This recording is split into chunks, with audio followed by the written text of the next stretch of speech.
And another controversial question or topic is how much should you price your product? You know, because I heard people say that okay, I mean I live in New Zealand, so every business I start, I price it in New Zealand dollars. But when I come to like Asia, they say, oh, some Asian country cannot afford it. You need to like adapt to their market.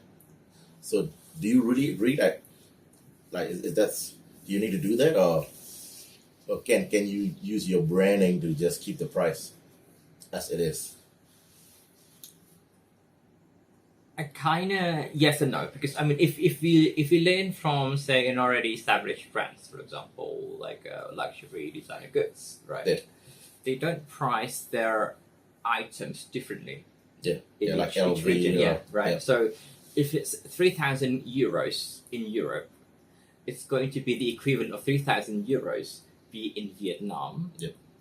Indonesia, Australia, Singapore, even in say Nigeria, if they have Louis Yep. Vuitton in Nigeria, Yep. right? It's going Yep. to be the same. It'd be like gold.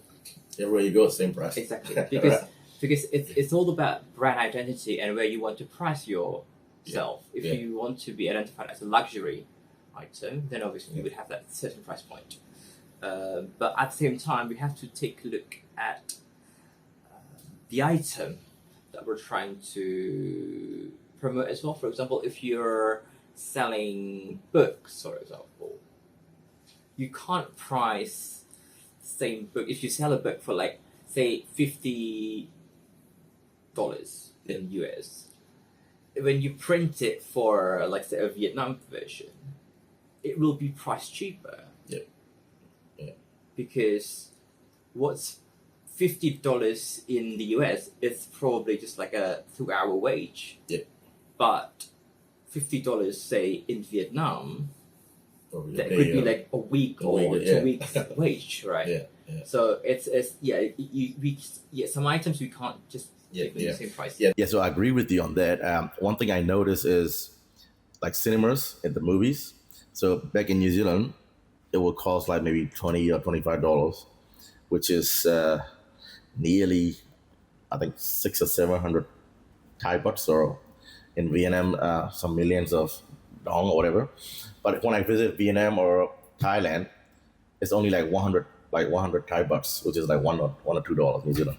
Exactly. But it's the same movie, and even you might even have better seats here. Yeah. You know, and so, but if you look at Apple, for example, all their products same price, doesn't matter which country.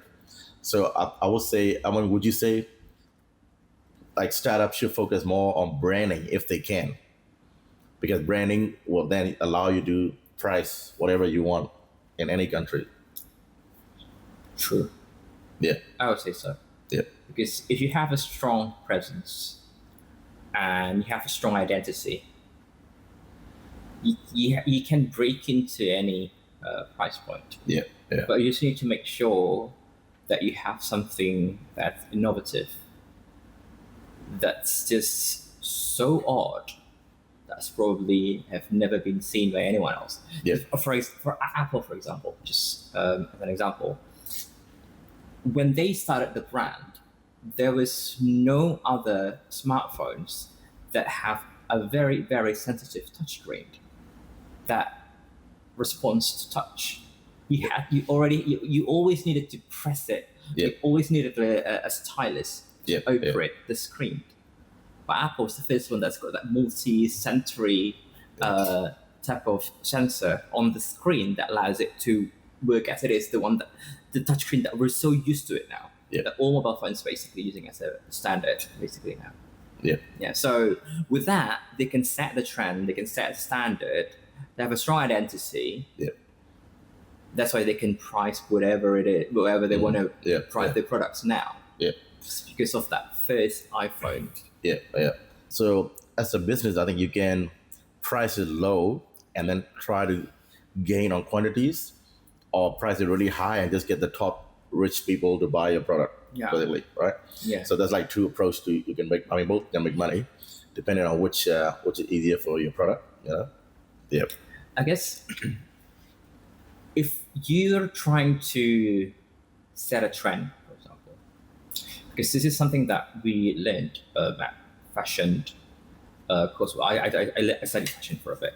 Yeah. Basically, you have the luxury brands, and they would be the trendsetters, right? They say, I am a luxury brand. I want to set the color trend for this year is blue. Yeah. And then I want to set the print is going to be polka dot, right? Yeah. And then I want to set the fabric material would be silk, for example. So I created that collection with that print, with that colors and material. And that would be the trend that I set for spring summer 2025, for example. And then once I show my collection, it's on the market. The high street brands, for example, like Zara, H&M, would see that, and they would copy that. Yeah. And that would become like mass produced. Yeah. That would become the trend after I set it as a luxury brand. Yeah. And then, because all the cheaper brands are doing it now, as a luxury, obviously I don't want to do the same thing. Yeah. I would invent something new. I would create a new style, a new trend with different fabric, materials, and color. Yeah. So it's just the same thing as in any other industry. Yeah. Yeah. But If you're the trendsetter, you can set whatever price you want. Yeah. For other copies it. One thing I want to discuss is, like, I don't know what's the toy that the Chinese businessman used Lisa to promote. Do you know about that one? It's like a plush toy or something. No, I'm not aware of that. Yeah, so basically it's like a plush toy, basically just like a generic plush toy. But apparently he used Lisa to promote it, and now everybody wants to buy that toy. Hmm. So it's like you don't even need to invent something new. You just need some celebrity to transcend sort of sometime, But he probably had to pay like $1 million or something to Lisa to get that going. Right. Yeah. But I mean, if you make 10 million, that's fine, I guess, You know what? That reminds me of Mudeng in Thailand. Right. It becomes such a phenomenon, right? That everyone's talking about it. Even though it's just like it's only a baby hippo. Right. What's so special Right, about right. it? I think I know about that one, yeah. Right. And everyone's doing it. It's in trend now.